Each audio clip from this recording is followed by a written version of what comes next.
Chapter 2, The First Betrayal, Book 1 of the Titanfall Saga. The bonding lasted 11 seconds. Mira counted them. She counted because it was something to do with her hands that wasn't clapping, and because the roar from the crowd had turned her mother's face into a study of controlled catastrophe, and watching that was infinitely more instructive than watching Kael Korrath try not to fall over. He succeeded at not falling over. Barely. The golden light pulsed outward from Solaris's mane in a ring that made the torches gutter and the silk ribbon spiral upward as if the air had decided to become theater. Priests dropped to their knees, soldiers swayed. 3 minor lords near the colonnade burst into tears with the specific bewilderment of men who hadn't thought they were capable of it. And Kael stood in the center of all that radiance with his jaw set and his eyes very wide, and the expression of a man who had expected to be hit by something large and was surprised to find it had decided to sit on him instead. Whisper pressed her great head low beside Mira's shoulder. The Thornmane's thoughts arrived not in words but in sensation. Deep green, rain wet, the smell of disturbed earth after something heavy has passed through. An impression of correct. Mira glanced sidelong at her Titan. Don't start. Whisper's moss-green eyes slid toward her with the patience of old growth. I know, Mira said. I know. The plaza dissolved into managed chaos. Priests ushered nobles toward the reception hall. Soldiers formed honor lines. Heralds began the work of announcing what everyone had already seen, as if naming a thing retroactively gave order to it. Mira let herself be carried along by protocol, which was the only water in this city that flowed reliably. Her mother walked 3 paces ahead, which was not her usual position. Lyssa Verdania preferred to walk at the center of any formation and let the world organize itself around her. The fact that she had moved to the front meant she was thinking. The fact that she was thinking without speaking meant the thoughts were bad for someone who wasn't Lyssa. Mira had learned to read the weather of her mother's silences before she could read books. This one said, already compensating. The reception hall smelled of hothouse flowers and old money. Long tables had been arranged in the suncrest pattern, 7 arms radiating from a central point, each draped in its house's colors. The Korrath arm had been placed opposite Verdania's, which meant some secretary was either an optimist or a sadist. Kael had not arrived yet. He would be with the priests, being prodded and documented and asked to confirm for the 17th time that yes, the Goldmane had touched him. No, he hadn't simply imagined it. She almost pitied him. The machinery of confirmation was only marginally less exhausting than the event it was confirming. She took her designated chair, the one she'd occupied at every formal occasion since she was 9, and old enough to wear Verdania colors without spilling on them. She thought of it as her listening chair. From it she could see her mother's face in 3/4 profile, the angle that showed the most. Lyssa settled into the head seat and smiled at the room with the warmth of an archer selecting a first target. Well, she said, to no one in particular, and therefore to everyone, Solaris has always had eccentric taste. Laughter rippled through the Verdania retinue, carefully measured laughter, neither too sharp nor too bright. Duke Thane Pyros poured himself something amber and drank it without sitting down. Eccentric or strategic, the North has armies, the North has iron. He gestured vaguely. The North has that. That, said Admiral Jackson's Stormwind, arriving with his cloak still damp from rain he refused to acknowledge, is a 28-year-old with excellent reflexes and no political history, which in this room constitutes a significant advantage. He has no allies, Lyssa said. He has Solaris, Arkanzara Christia said from her chair, which she had reached before anyone else, and from which she had apparently not moved since. A scroll lay across her knees, half unrolled. That tends to cover the gap. For now, Lyssa said. The word hung there. Mira watched it hang. She'd heard her mother deploy for now with the same precision a surgeon used a blade, carefully, with full knowledge of where the blood would go. Baroness Nyx Shadowfen arrived last, as she always did, materializing from the doorway as if the darkness near the threshold had simply decided to become a woman. Her nightcrawler, Shadow, had not been permitted inside. The hall's architects had not anticipated Titans, but Mira could feel the creature's attention through the walls like a cold finger at the back of her skull. "Congratulations are in order," Nyx said, taking her chair with the elegance of someone who considered sitting a political act. "For the Empire, for House Korrath, and for those of us wise enough to begin revising our plans before the bonding had finished echoing." Her dark eyes found Lyssa's. Something passed between them, the quality of an old letter being handed over. Information already expected, confirmation being exchanged. Mira picked up her wine and did not drink it. After the meal, which she ate without tasting, she excused herself to the corridors. She found the Courier just before midnight. Not found precisely. She'd been looking, which was different. She'd spent 2 hours making herself visible in the right places. The east corridor near the message rooms. The servants' passage behind the kitchens where informal communication moved faster than protocol. She moved through these spaces the way she'd been taught to move through any space where information lived. Unhurried, attentive, smiling at the right faces without appearing to catalog them. The Courier was 17, new to Verdania service, carrying a message roll sealed with her mother's private cipher rather than the house seal. That meant it was not an official communication. Mira recognized him from the stables. Good with horses. Open face that people assumed was simple, which made him, in her mother's calculation, ideal for sensitive errands. She intercepted him in the North Passage with the ease of someone who had been walking there by coincidence. "Wren," she said. He stopped. "My lady, you look lost. I have a letter." "For Baroness Nyx?" The pause was only half a heartbeat, long enough. "My lady, Queen Lyssa instructed—" "My mother instructs many things." She kept her voice warm, contained, functional, masking the heat. "Whatever you're carrying, you'll carry it better if you understand what you're carrying. I am not going to take it from you. I am going to ask you to remember what it looks like, because there may come a time when that memory matters." Wren stared at her, working through the competing authorities. She watched him run the calculation she'd been running in herself for as long as she could remember. "It's a small thing," she said. "Remember it. That's all I'm asking." He nodded. She let him go. She watched him continue down the passage and turn left toward the east wing. Mira pressed her back against the wall and breathed. A private communication from Lyssa to Nyx, delivered the night of the bonding, using a cipher courier who wouldn't know what he carried, which could be purely political. 2 houses adjusting position after an unexpected outcome. Normal. Warranted no alarm by itself, except Whisper had shown her water flowing under ice, and Lyssa had said for now with a very particular intonation. And in the part of Mira's mind that had survived 17 years of her mother's court, the part that had learned to pattern match before it learned to hope, something was assembling itself from pieces she didn't entirely have yet into a shape she recognized. She needed to know what was in that letter. She needed to tell someone who could act on the knowledge. She didn't need 3 guesses to figure out who the only realistic candidate was. He was exactly where she'd expected him to be, which was the last place a newly bonded rider should have been. The outer terrace of the Titan yard, sitting on a mounting block with his elbows on his knees and his eyes on Solaris across the dark. No fire, no priests. Just a man in the dark looking at a god doing a very good impression of a rock formation. Brutus crouched at the yard's far wall, one massive arm folded under his chin, watching her approach with the measured calm of something that had decided she wasn't a threat and was content to be proven wrong. "You should sleep," she said. "I tried." He didn't look up. He's louder in the quiet. "Solaris?" "In my head. Not words, just—" He gestured vaguely at the middle distance. "Presence. Like a fire in the next room. You can see the light under the door.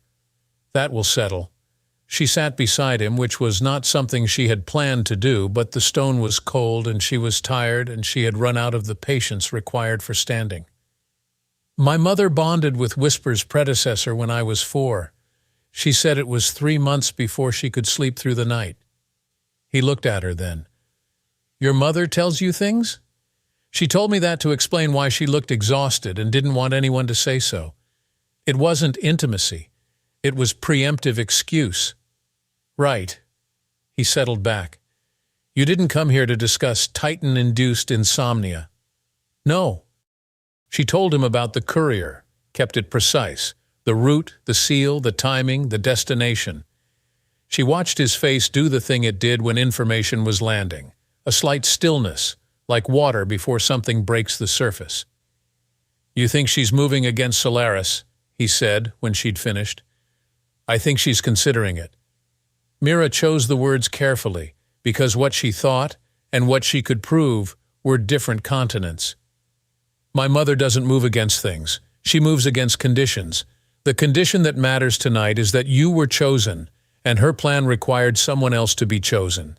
And she is not a person who accepts that conditions have simply changed. She'll try to reverse it. She'll try to render it moot. He was quiet a moment. If Solaris, then there's no bonded emperor. The succession reopens, and in the chaos of that, whoever has the strongest prepared position. Verdania and Shadowfen.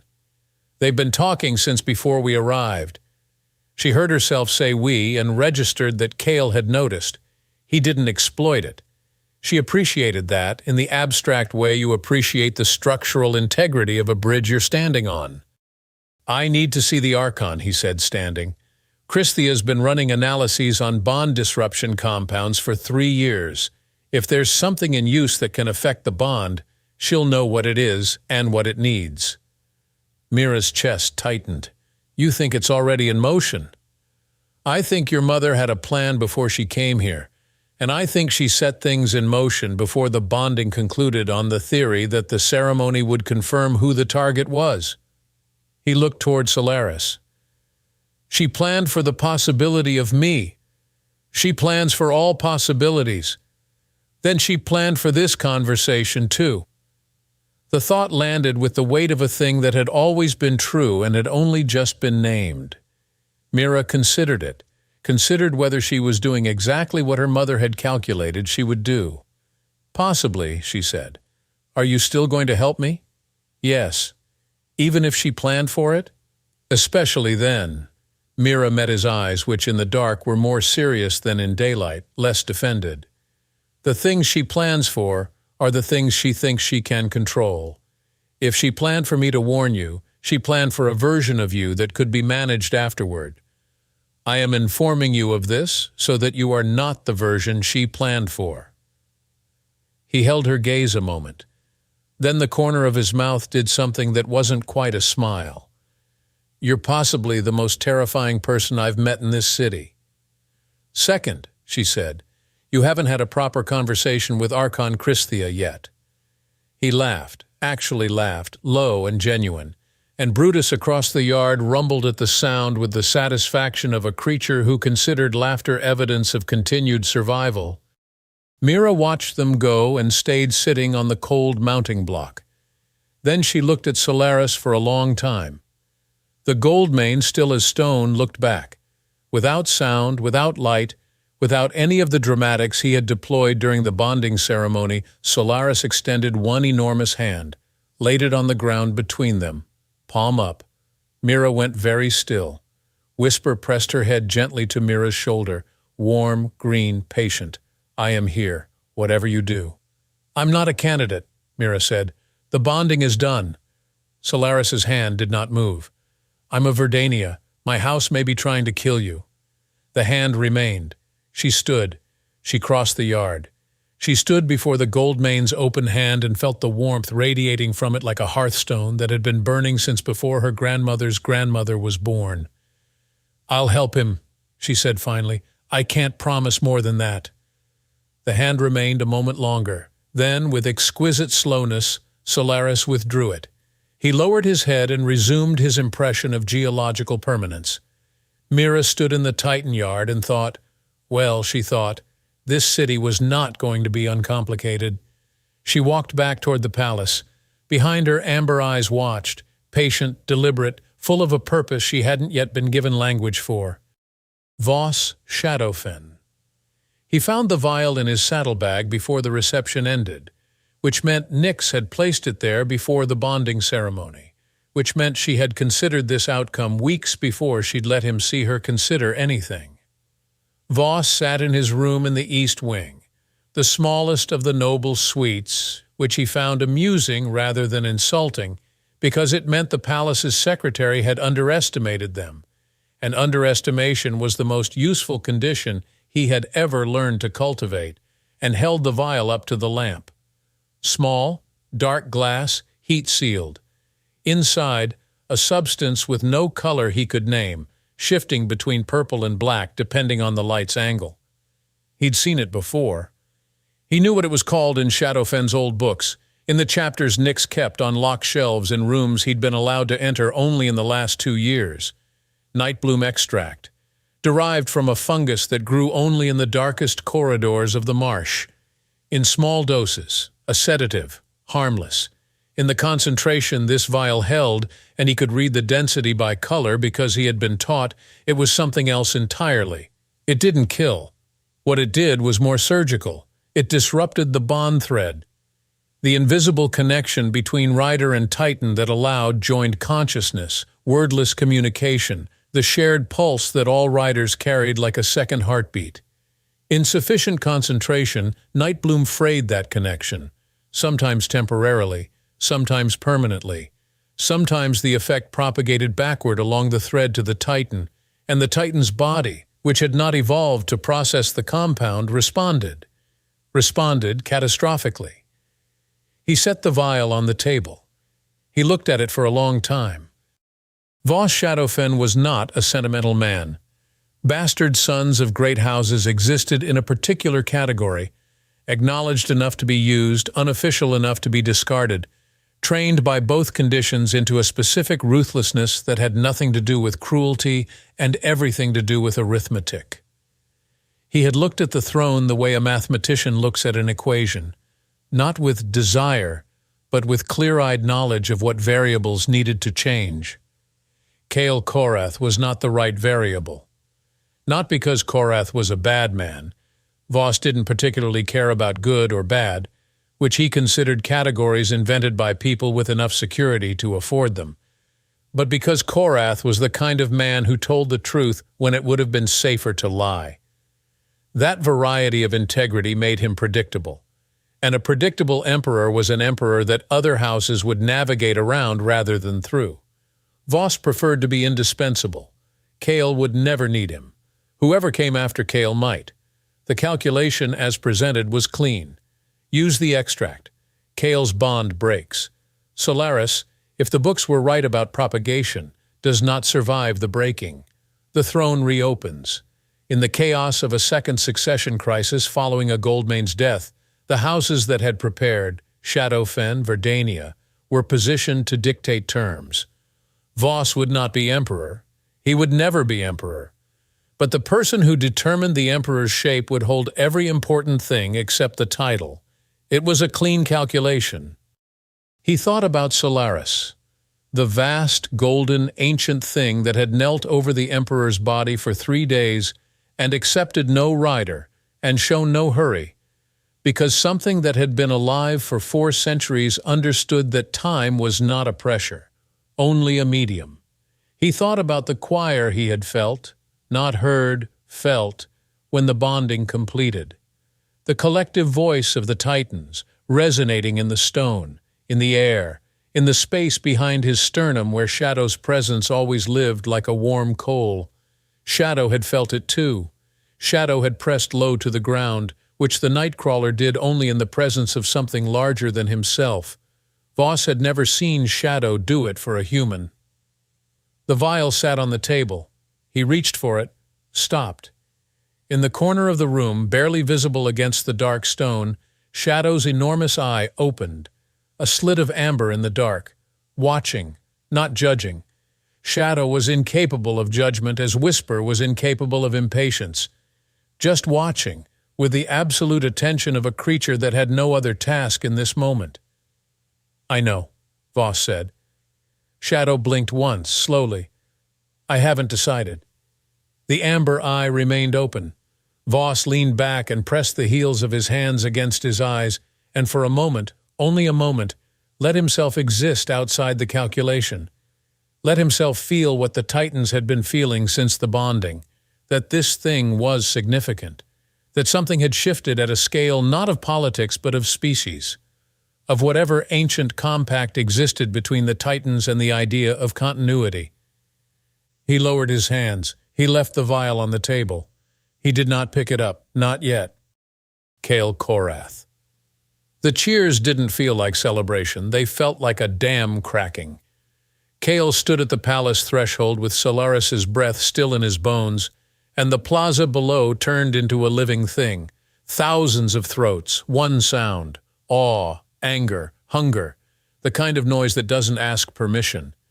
Priest Regent Malik raised his bone and gold staff, voice cracking across the marble. "By touch and witness, the gold mane has lowered the veil. By law and light, Kael Korrath is named candidate." Zara Christhia snapped from the terrace steps, sharp as a page turning. The word hit the crowd like cold water. A few cheers died in midair. Malik's jaw tightened. "By touch and witness, Kael Korrath is named the attended. The binding is begun. The coronation is not tonight," Admiral Jackson Stormwind added, sounding more like a man begging the city not to riot than a noble clarifying protocol. Everyone breathe, preferably without stabbing anyone. Nyx's laughter was soft, and somehow the soft made it worse. The Empire always forgets how to breathe when it gets exciting.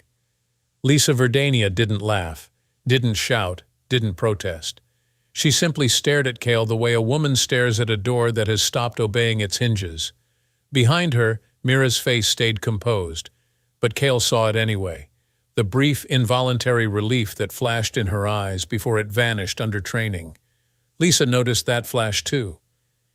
Kael felt the air tighten around the Verdania pair like a wire being pulled. He had time to think. So it starts. Then Solaris moved. Not toward the crowd, toward the palace. The gold mane stepped forward, one slow, deliberate stride, and the marble beneath his paw did something marble was not supposed to do. It yielded, not cracking, yielding like stone, remembering it was once mud. A ripple ran outward through the puddles, through the torches, through the fine tremor that shook banners and stomachs. Every Titan around the plaza raised its head in unison. Even Brutus, steady as a fortress, stiffened, all four arms tensing. "Bridge," the vast voice said inside Kael. "Walk." He exhaled. Perfect. No pressure. He fell in beside Solaris and walked. The Vault of Oaths lived beneath the palace in a chamber of black stone so dense that torchlight clung to it like gilt. Not marble, not sun-white, something older, something that had been here before the palace decided to be built on top of it. At the center stood an altar carved from a single block, smooth with age. Behind it rose a circular wall of metal and stone, the veil itself, a sealed ring with no seam, no handle, etched with symbols that didn't look like language so much as mathematics pretending to be art. And in the air, a hum, low, present, like the room was holding a note too deep for human ears. Kael stepped in. The hum increased. His teeth tingled. Solaris moved beside him and placed one paw against the ring. The chamber responded. The symbols flared gold, then not only gold, green, red, blue, white, black, 6 colors chasing one another through the engravings like blood through veins. Every house flame, every titan, every bond, all waking at once. Kael's vision blurred at the edges. The chorus rose inside him, not one voice but layered presence, like standing in the center of a storm and realizing the wind is speaking. We were bound. We were quiet. We were patient. His knees wanted to fold. He forced them straight. Lyssa Verdania took a half-step back despite herself. "What is this?" Malik's voice turned reverent in a way that made Kael want to slap it out of him for being too late. "The veil recognizes the attended." Zara's eyes blazed with hunger. not for power, but for truth. It recognizes the connection, Nyx murmured, and it recognizes the cracks. Kael turned his head. The cracks? Nyx lifted a finger, pointing, not at the ring, but at the air above it. At first Kael saw nothing. Then he saw it, a shimmer like heat above forged stone, a distortion that didn't belong in a cold chamber, a seam in the air itself, as if reality had been stitched together and the thread had begun to fray. Solaris's mane flared faintly. The hum deepened, and Kael felt something press against the back of his mind. Not Solaris, not the chorus, something else, old, impatient, wrong. A whisper slid through him like a blade slipping between ribs. Not you. His breath caught. The torches guttered blue. For a heartbeat, the chamber was lit only by the veil's glow and the reflected panic in human eyes. Brutus wasn't here. None of the Titans were here. It was just Kael in a room with gods and a thing that didn't want him. Malak, unaware or unwilling to acknowledge the wrongness, lifted his staff. By oath and right, Kael Korrath, place your hand upon the altar and speak your— No, Kael said. Every head snapped toward him. Lyssa's eyes sharpened. Excuse me? Something in here just told me, not you. Silence hit hard. Even Malak went still. Zara's voice went quiet, deadly serious. You heard that? Not from Solaris. Nyx smiled like a person who had been waiting for the story to stop pretending. Ah, there you are. Kael took a step toward the altar anyway because fear wasn't new and backing away felt like feeding something he couldn't see. He placed his hand on the black stone. It was cold enough to bite. Malak's voice shook. Speak. True words only. The veil does not forgive. I know. Kael looked straight at the ring and spoke to whatever was listening. I don't want your throne because I'm good. I want it because I'm tired of watching people die for other people's pride. I'm tired of being told the Empire is light when it acts like hunger. If Solaris chose me, I'll carry it. If he kills me, at least I'll die facing the thing that wanted to own us. The veil flared. Gold light raced across the ring. The shimmer widened, and something pushed back. Not a voice, a pressure, violent now, like a hand slamming against the inside of his skull. Kael cried out, staggered, but kept his hand on the altar. His fingers went numb, priests screamed, nobles stumbled. The symbols on the veil twisted, the colors bled together, and for a heartbeat Kael saw an image in the shimmer, the world on the other side of the seam trying to look through. It wasn't a Titan, it was a shape like a Titan's memory of a Titan, too tall, too thin, with a face that was all empty gaze and teeth made of light. Kael's vision went white. Solaris roared, not with sound, with presence. The chorus surged, a wall of will. No. The shimmer snapped tight like a wound pulling closed. Torches relit, chamber steadied. Kael dropped to one knee, breathing like he'd run across the Empire. He looked up. Solaris stood between him and the veil, mane blazing like a sunrise that had decided to be angry. Malak was on the floor, staff clattering beside him, face pale with terror. Zara had backed into a pillar, eyes wide, not with fear but with recognition. Nyx looked delighted. Lyssa looked like she had just watched her plan learn a new variable. Jackson whispered, "By all the seas." Kael wiped blood from a bitten tongue. "Tell me I imagined that, Zara." "No." Malak pushed himself up, shaking. That is impossible. The veil is sealed." Nyx's smile sharpened. "Sealed doesn't mean unpressured." "What was it?" Kael asked. Solaris turned his head slightly, and Kael felt the answer. Not spoken, not explained. A memory, a warning, a name that was more concept than sound. Hollow Kings. The temperature dropped. Even Lyssa went still. Malak's hands trembled. "Those are heresies." "Funny," Nyx said softly. "They didn't feel like a story." Kael forced himself upright, legs shaking. "So the Empire's choosing ceremony just tried to bite my soul." Malak stared. "You must not speak of this. Sure, we'll keep doing rituals until the thing behind the veil breaks through and eats us quietly."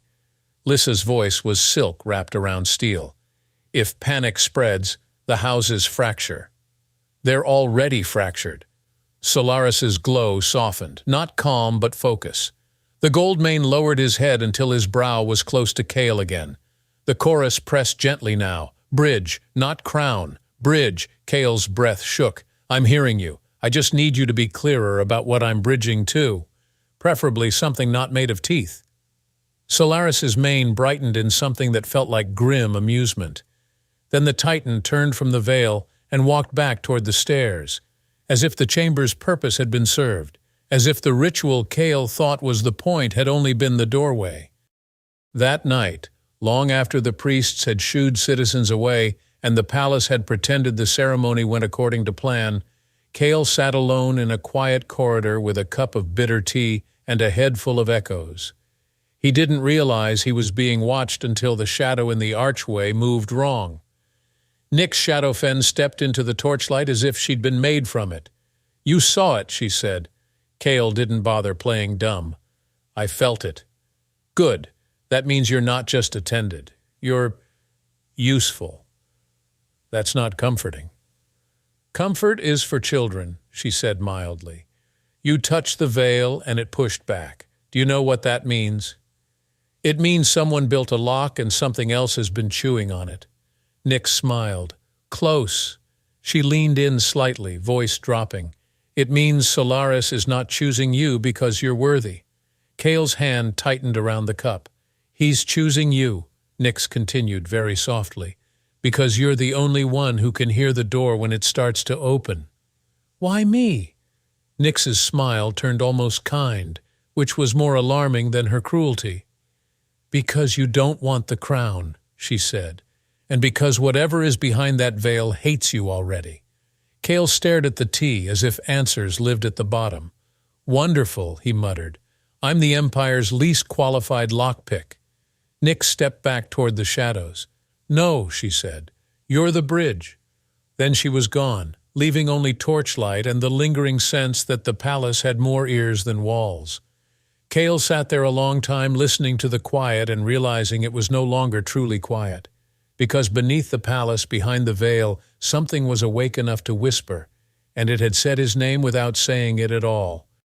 In the east wing, a vial of dark glass sat on a table. In a laboratory 3 levels beneath the palace, lit by cold fire crystals, surrounded by 40 years of accumulated research, Archon Zara Christhia was running a test she had not expected to run for another decade. The results, she suspected, were going to be worse than her most pessimistic models. And in the Titan yard, long after Mira had returned to the palace and Kael had gone to find his tea and his thoughts, Solaris stood alone beneath the open sky. The gold mane did not sleep. He lifted his great head toward the break in the clouds where the stars showed through, and felt, with senses that had no human name, the pressure behind the veil pressing outward like a tide against old stone, patient, building, waiting.